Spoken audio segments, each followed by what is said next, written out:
Yesterday we have discussed the concept of composite functions.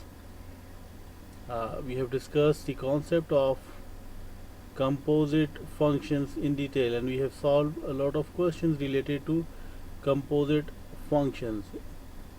Now today we will discuss like this is the first question, and here you can see that you have to find out the value here, that here f of x, in the first part f of x is equals to 1. So it means that if you simplify this one, so this will be x cube minus 3x plus 1 is equals to 1, and if you further simplify it, what will be the answer?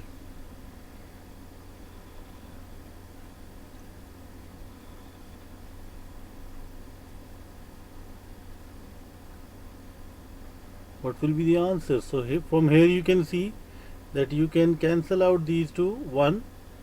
So this will be x cube minus 3x plus 1 minus 1 is equals to 0, which means that x cube minus 3x is equals to 0, and if you take x as common, so x square minus 3 is equals to 0. So from here we can see that we will have two values, that x is equals to 0 or x square minus 3 is equals to 0, because as we know that if two values are multiplying and if the answer is 0, it means that if either if a is equals to 0 or b is equals to 0. Okay, so from here we can say that x square will be equals to 3 and x will be equals to plus minus square root of 3, because whenever you use square root, you have to put plus as well as the minus sign, the negative sign. Okay, why? Okay, let me clarify this one. First of all, you have to see that if whatever the highest power is, it means that the roots or the values of x will be like that. What does it mean? It means that if you have the equation like 2x plus 3 is equals to 5. Now from here we can see that the highest power in this equation is 1. So it means that x will have only one value. Clear? Now let's say if you have another equation 2x square plus 5x minus 2. Now here we can see if the highest power is 2, it means that in this particular question we will have two values of x. Okay, we will have two values. The answer we will have two values of x. Now if you have the equation x cube minus 3x square plus 5.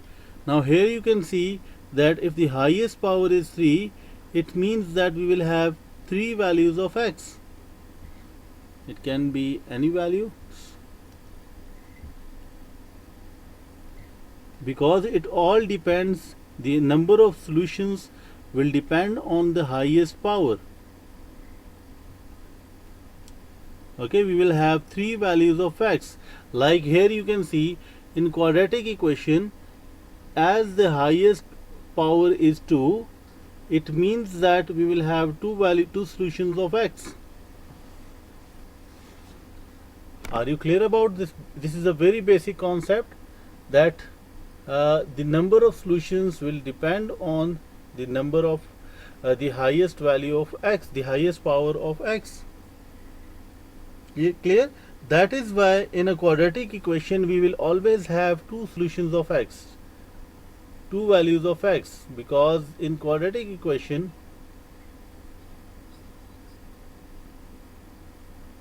more than one. Okay, let's do this one then.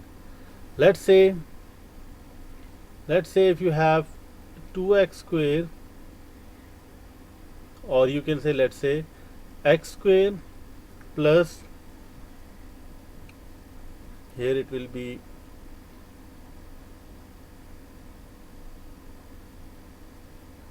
x square plus 12x, okay, plus 7x is equals plus 12. Let's say this is the equation, is it? Now if I ask you to solve this equation, to solve this quadratic equation, then what you have to do? You have to use the midterm breaking. Are you familiar? Okay. Okay, let's say if it is equals to 0. Now this is an equation, quadratic equation, and you can see here that if I ask you to solve this one, what you have to do? You have to factorize it first. Okay, you have to use the midterm breaking. Now what does midterm breaking means? That you have to break the central term. So I can write 7x as 4x plus 3x, and now you can easily take x as common from the first term for two terms. So this will be x plus 4, and in the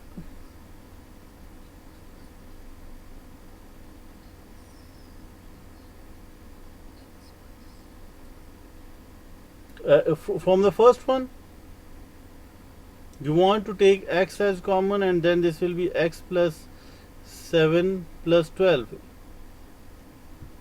No, we cannot take this one as common. The reason, okay, let's say if you want to do it, so from here also you can clearly see that x into x plus 7 is equals to what? Minus 12. Is it? Yes.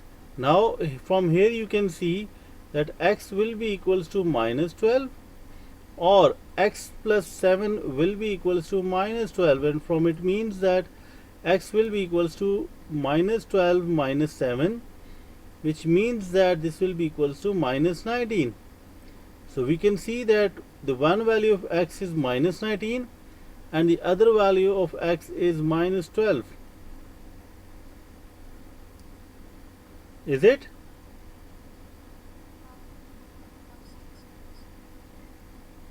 Okay, because if you multiply two terms, and if the answer is 0, it means that a will be equals to 0 or b will be equals to 0.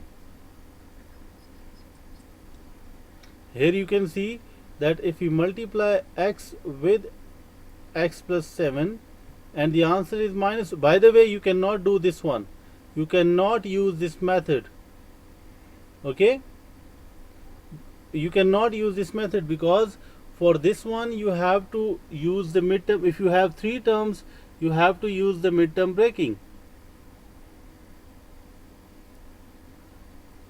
Okay, so first you can see that in this case we cannot write x equals to minus 12 and x plus 7 is equals to minus 12. We can use this property using this one when there is 0 over there. Then we can say that if a multiplied by b is equals to 0, it means that either a is equals to 0 or b is equals to 0. I think you are still not clear about this one. So we will discuss it later on when we will discuss the topic algebra. Okay, then I will clearly share the methods that how to solve an algebraic equation. This is a very important concept and we will discuss it in detail. Right now we can just simply say that for this particular values we will have two values. The first one is x equals to 0 and the other one is x is equals to square root of 3.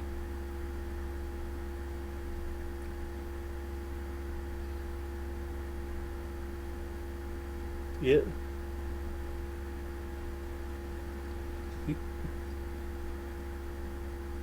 Okay. Please ask the question. Okay, let's do the last part over there.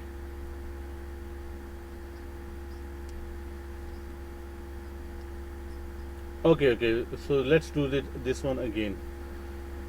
Okay, f of x equals to, let me write it, let me change the color of the pen. So okay, Now here the question was f of x is equals to x cube minus 3x plus 1, x cube minus 3x plus 1, and in the first part they said that f of x is equals to 1. Is it? Okay. Now here we know that f of x, the value of f of x is x cube minus 3x plus 1. Is it? Okay. Now if I ask you to simplify this one, so what you have to do, you have to just shift the 1 to this side. Is it? Because whenever you change, if you want to shift like x plus 3 is equals to 8, and if you want to shift to the other side, this will be, yes, the sign of this one will be changed. Here it is positive 1, so if you shift it to the other side, now this will be negative 1. Now you can see 1 minus 1 is 0, so here x cube minus 3x is equals to 0. Is it?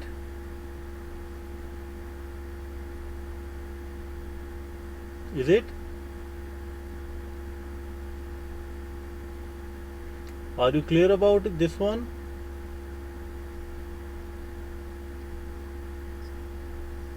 Okay, fine. Now in these two terms you can take x as common, so this will be x square minus 3 is equals to 0. Okay, now as you know that these, if we multiply x with this one, if the answer is 0, it means that either x is equals to 0 or x square minus 3 is equals to 0, which means that if we further simplify this one, so x square will be equals to 3, positive 3, because we have shifted this negative 3 to the other side. Is it?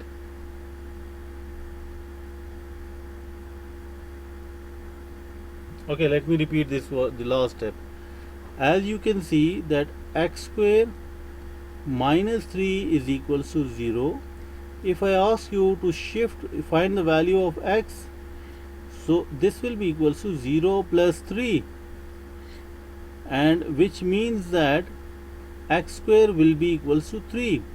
Now as we are interested in finding out the value of x, so if you want to remove the square, what you have to do, you have to take the square root on both sides. So it means that x will be equals to square root of 3. Now here you can see the one value of x is equals to 0 and the other value is x equals to square root of 3. Is it clear? I hope that now you can solve the last part by yourself and even the second part also. This is 3441.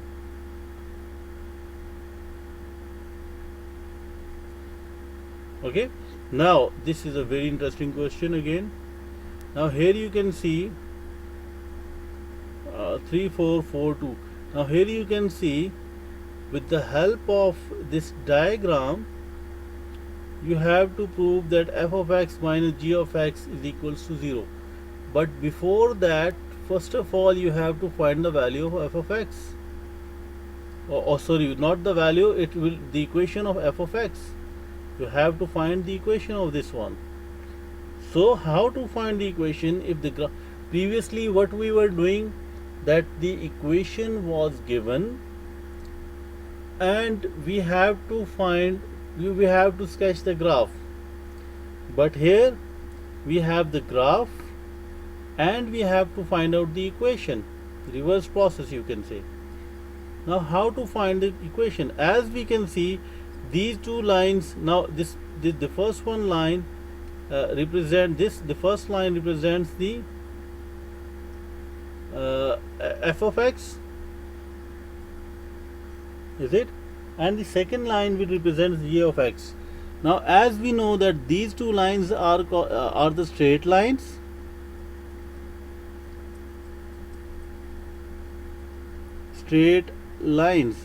and if these two lines are the straight lines, it means that the equation f of x will be a linear function, is it? Fine. And we know that the standard form of the linear function was y is equals to kx plus c m. Plus m, you can say the plus m is the constant, or you can say m is the y-intercept, where k is the slope.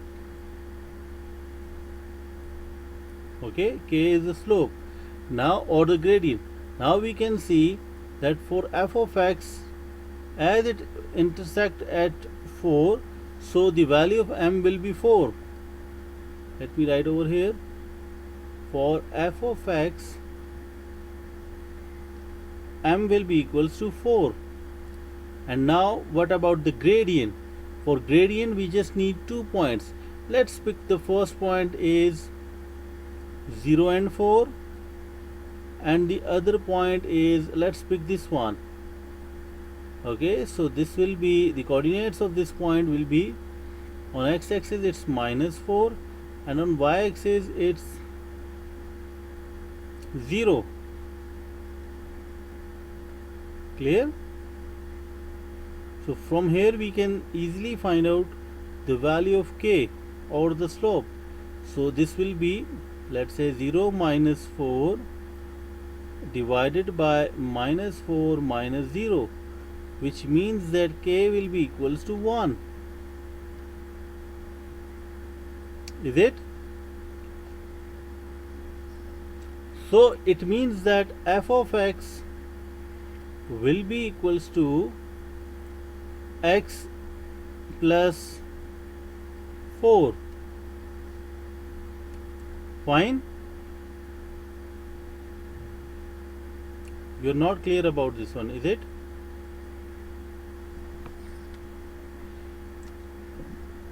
Okay, fine then. Okay, fine. Now let's do the second part. Now here in the second part, it's given that you can see that you will have 2 points. Let's say the first point is 4 and 0, and the second point is, we can take any point for this line. Okay, let's say this one point is clear. Let's say the second point is 8 and 8. Okay, so we have 2 points. Let me write over here that for g of x we will have 2 points. The first one was 8 and 8, and the second one was 4 and 0. Now what about slope, or k? So k will be equals to 0 minus 8 divided by 4 minus 8.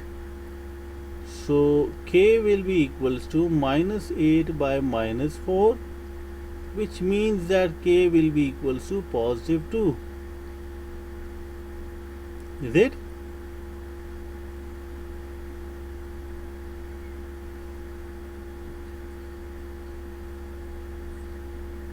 Okay, you want to, yes, we can do the same. So 8 minus 0 divided by, yes, it's the same. So the answer will be 8 by 4, which means 2. Is it? Good. Now as we know that y is equals to kx, plus what, plus y-intercept, this will be m. So for y-intercept we know that for exactly, yes, we can use the second point, let's say. So or we can use the second one or the first one, any point we can use. So here you can see that let's use this one so that it will make our calculation simpler. So as y is 0 and x is 4 plus what about this one, m. Okay, m is negative 8, m is, yes, m is negative 8. Fine. Now here, from here we can say that g of x will be equals to 2x negative 8, and previously we have find out f of x is equals to x plus 4. Now the question was that f of x minus g of x is equals to 0 or not. So let's do this one. Okay, now f of x minus g of x, so f of x is x plus 4 minus g of x is equals to 0. Now if we simplify it, x minus 2x, sorry, this will be x plus 4 minus 2x plus 8 is equals to 0.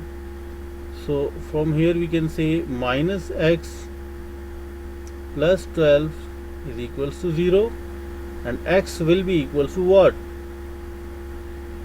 Minus x equals to minus 12 and x will be equals to 12.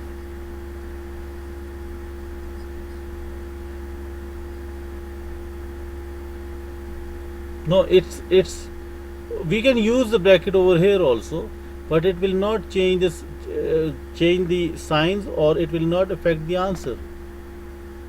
Okay, because there is a positive sign.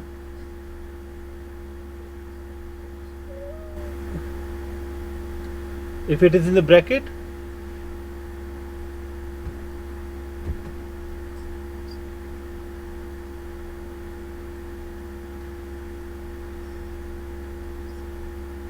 okay, let me do it again. Just please tell me f of x is x plus 4 and g of x is 2x minus 8. Let me use the next page then.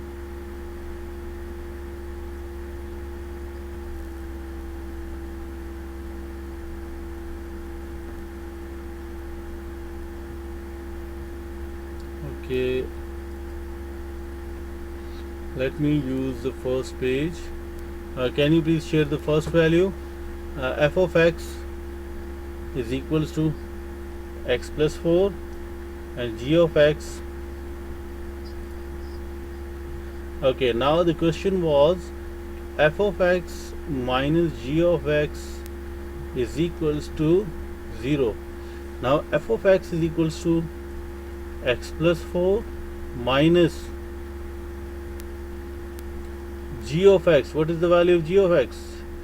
2x minus 8. Is it? Now as we can see that there is the negative sign, so this will be multiplied with both terms. So if we multiply the signs, so this will be minus 2x, and if we multiply the sign with this one, so this will be plus 8. Are you clear about it?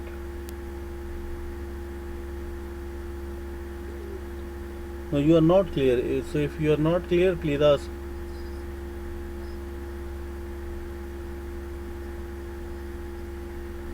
No, we don't need to, because there is a negative sign between these two. Now, if we will have, if there is no negative sign, then we can multiply. Okay, like if you have, it is the same case that if you have x minus 2, so we cannot multiply these two, but if you will have x into minus 2, then you have to multiply. Okay, now bracket is after the negative sign. Okay, now this will be plus 4 plus 8 is equals to 0. So minus x plus 12 is equals to 0, which means that x will be equals to 12. Do you have any confusion? That is fine. Now this was somehow the difficult one, the difficult question that we don't know.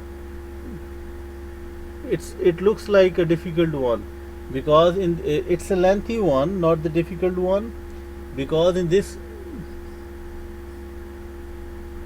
yes,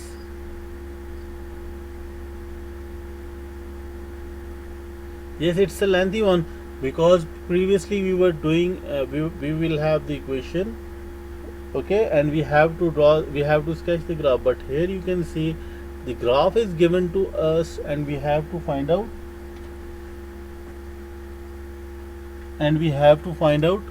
the equation of this line. So in that context, yes, it was a bit lengthy.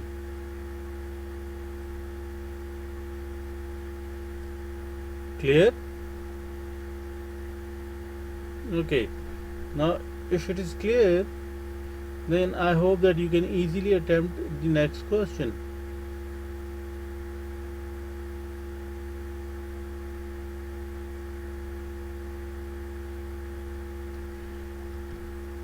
In this question, what you have to find out?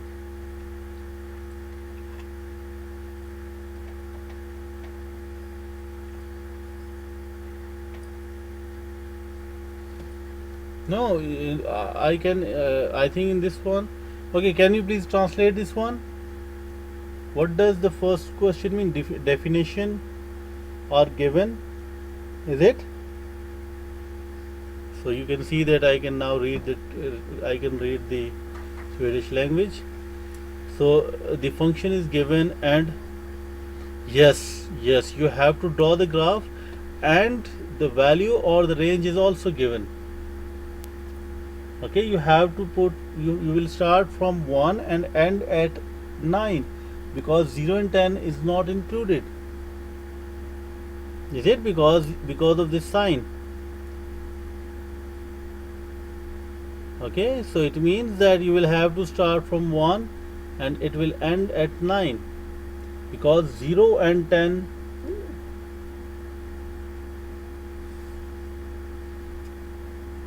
yes, less than 10, but in this one usually we use the integer values. Okay, integer values mean that 1 2 3 4 5, not the decimal value. Okay, because if, okay, you were saying that 9.9 is less than 10, is it? But if I will say that 9.99 is also less than 10, and someone will say, sir, 9.999 is also less than 10. So we will just discuss this thing and we will increase the 9. So the statement is true, but the important thing is that whenever we plot, usually we use the integer values only, so that we can easily, even if we want to use the decimal value, we can use a fixed decimal like 0.5, then 1, then 1.5, then 2, then 2.5, but still we avoid this thing. We use the integer values only. Now can you please plot it and share your working with me? At the same time I will plot it over here. Okay.